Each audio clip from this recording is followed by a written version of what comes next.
Hello, friends. This is Dave Hurwitz, executive editor at ClassicsToday.com, sort of with an Ask Dave type thing that I got from a reader, but it raises a broader issue, which I could talk about and speak to. I think it's kind of fun. The question is this: why are violinists so pissy when it comes to the ability of great composers to write for their instrument? And pissy they are. Get me? Let's get this straight. Anybody who's played in a community orchestra where everyone's volunteering, never mind a professional orchestra where they're actually getting paid, will hear violinists griping constantly about how unidiomatic and difficult and awkward great composer X is in writing for the king of instruments, or so they feel. Often, this is attributed to the fact that most of the great composers were keyboard players and not string players, which is only partially true because a lot of great composers played both. You know, Beethoven is a wonderful example. Everyone talks about how, he was a virtuoso pianist, and he was, but he was also a violinist. I mean, he played the violin. He played it well, apparently. So did Mozart.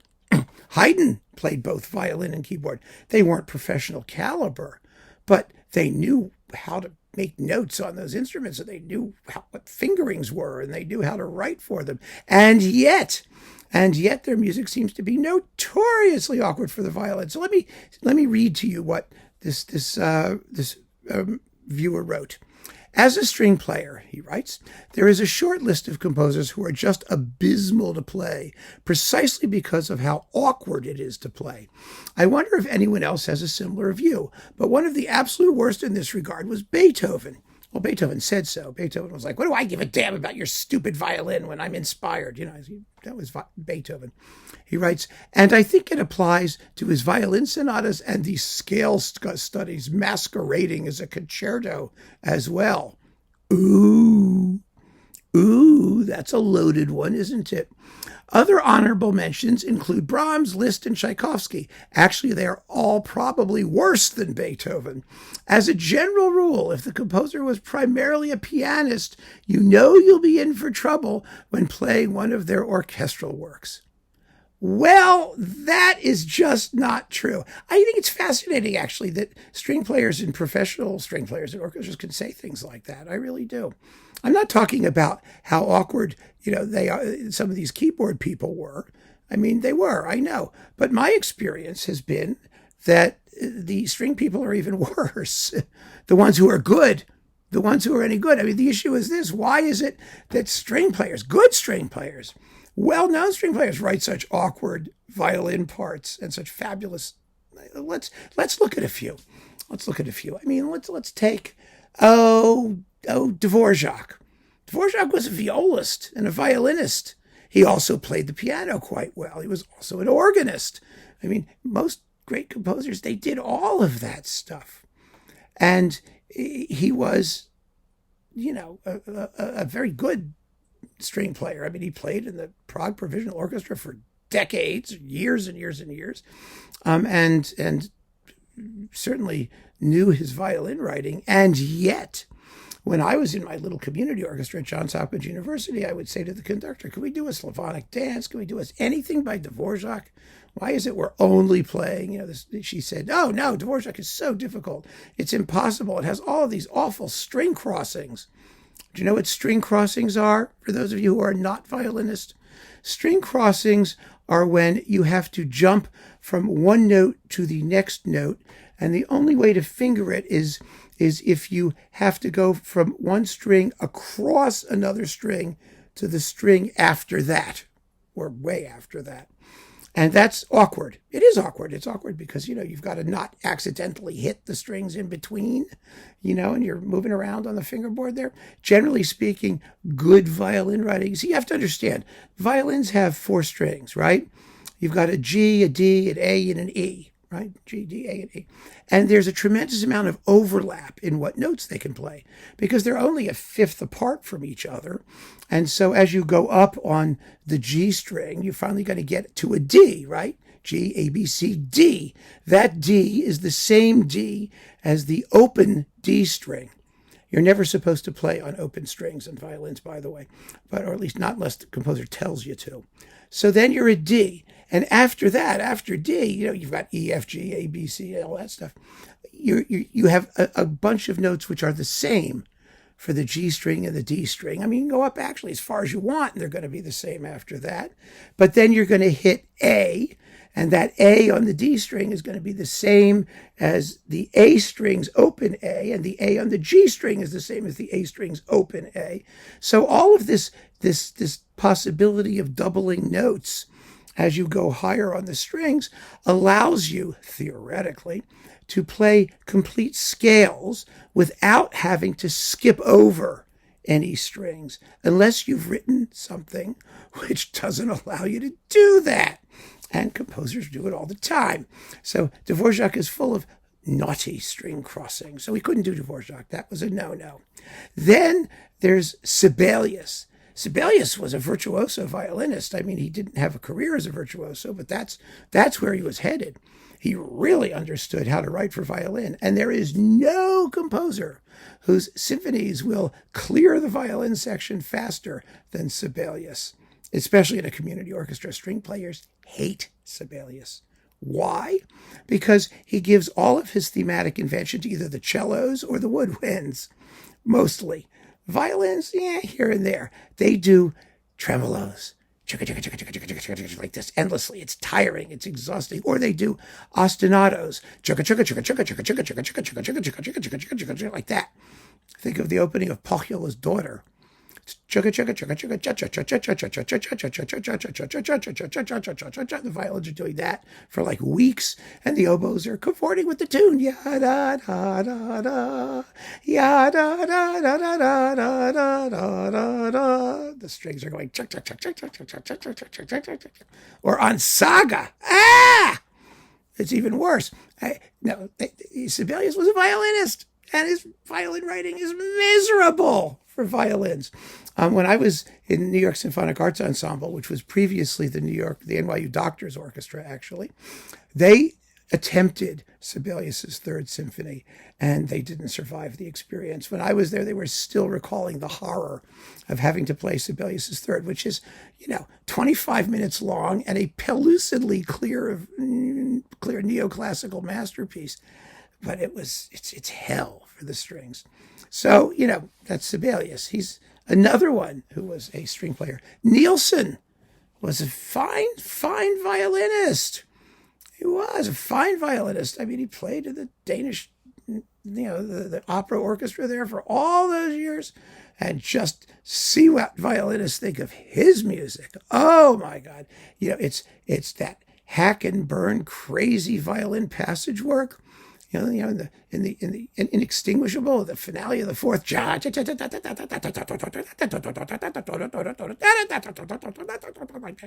like that, or the opening of the Fifth Symphony, where the violas are just going yada yada yada yada yada yada yada yada yada yada yada yada yada yada for like 10 minutes. I mean, that's horrible, absolutely horrible. And you just hear these comments like that. The fact of the matter is that if you were a violinist, you would think the greatest composers ever, if you were going by idiomatic writing for the violin, you would think the greatest composers ever were Spohr and Vieuxtemps and, Isai, those people, Joachim. They were all composers. They all wrote music. I'm sure it's just splendid to play if you're a violinist. But nobody cares because they were not great composers. And the real question should not be why Beethoven and his crew and Brahms and Tchaikovsky wrote difficult violin parts. It's why they were great composers who wrote difficult violin parts. I mean, what I mean is, pianists are a different crew, actually. There's always, violinists hate these composers because they were really pianists. And there's this competition between the violin and the piano throughout the 19th century, too. It's fascinating. One of the great violin pedagogues of the period, Honeyman was his name, who had a house called Cremona and, was just insane about violin writing. He's a good guy to look for if you're doing the history of vibrato practice and whatnot. And Honeyman, who also wrote fabulous mystery stories. He was the inventor of the mystery stories. He wrote the model for Sherlock Holmes was Honeyman's stuff. And anyway, one of the things he said a piano is nothing but a big giant harp in a box, whereas the violin is vocal, and it is. Piano is emotionally, neuter compared to what the violin can do in imitating the human voice because of its throbbing vibrato and passionate and whatnot. It's the soprano voice, and it's gorgeous. But for the most part, the irony is that the violin is such a specialized instrument in terms of its technique. And I played viola for like 10 minutes, so I do have a sense of string technique. I was horrible. I was aspiring to playing the viola parts in Gilbert and Sullivan operettas. Chung, chung, chung, chung, chung. Where you could find the note, well in advance of needing to play it. Anyway, so I was wretched. But the point is that it is a very, very tricky instrument with a very specific technique. And if you write to that technique, the need to write to that technique may very well preclude you writing great music generally.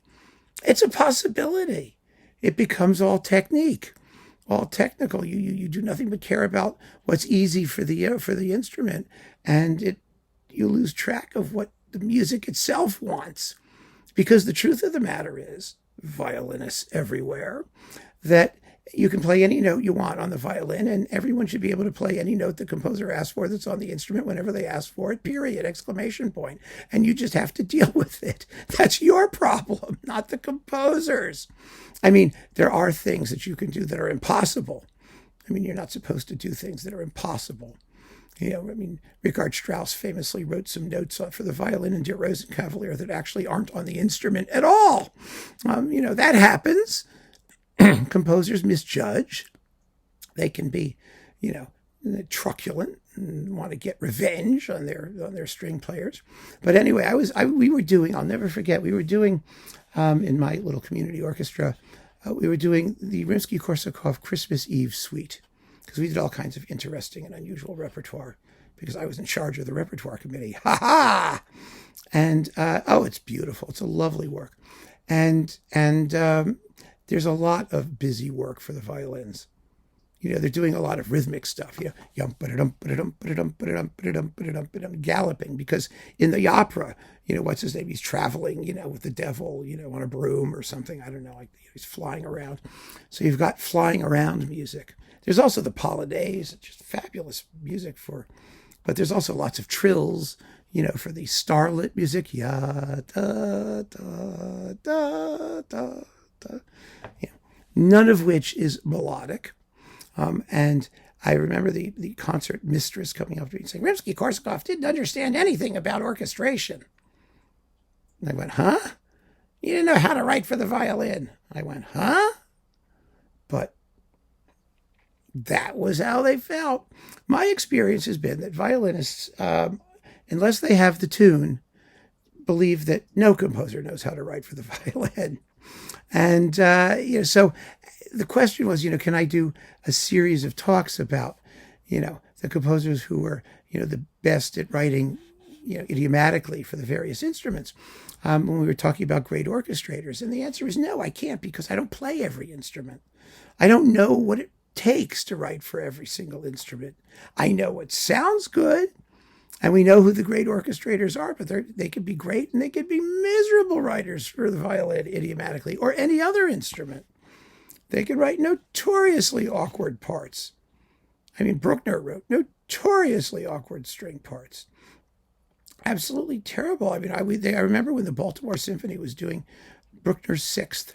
James DePriest was conducting, and I used to take the bus down to the Lyric Theater from Charles, down Charles Street, when I was at Johns Hopkins University. And there was a lovely man who was in the viola section, and he rode the bus. And I always saw him on concert nights, because he would be on the bus and I'd be on the bus, and we would chat, we would talk. It was like, the urban version of Berlioz's Evenings with the Orchestra, where you sit with the different members and chat about things. And they were doing Bruckner Sixth, and he was going nuts. He said, it's horrible. It's the worst piece he's ever played in his life. You do nothing but play acres of tremolo, and then there's just these atrocious licks that are as awkward to finger as anything he's ever seen in his life. And it was this guy knew nothing about the viola, nothing about. Well, of course, he was Italian, and his view of what was singing beautiful music did not encompass Bruckner. And he was more than welcome, happy to admit that. But yes, he was another one where, it was just terrible, awful, awful, horrible. Anyway, it's just a very, very funny topic. And so my point is that nobody cares, Mr. Violinist, how awkward or difficult this may be for you. It's your job to learn how to play it and to play it fabulously not because it's well written for the violin, but because it's great music, period. And that's your job. So I have no sympathy whatsoever for violinists who are fetching about, the unidiomatic, unidiomatic composers for their instrument. Because if they had their way, the greatest composers of the world would be all these crappy violinists who wrote beautifully for the violin, but wrote terrible music, generally. And that's just the way it is. So keep on listening, friends. Thanks for joining me. Take care.